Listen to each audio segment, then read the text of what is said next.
शुभकामनाएं देते आप सभी को पहले नवरात्रि की हार्दिक शुभकामनाएं। माँ शैलपुत्री आप सभी के घर में सुख समृद्धि धन धान्य से भरपूर करे।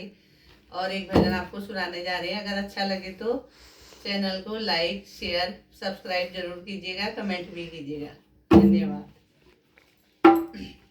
जयकारा शेरा वाली का, बोल साचे दरबार की जय। चाँद बादल में छुपा था हमें मालूम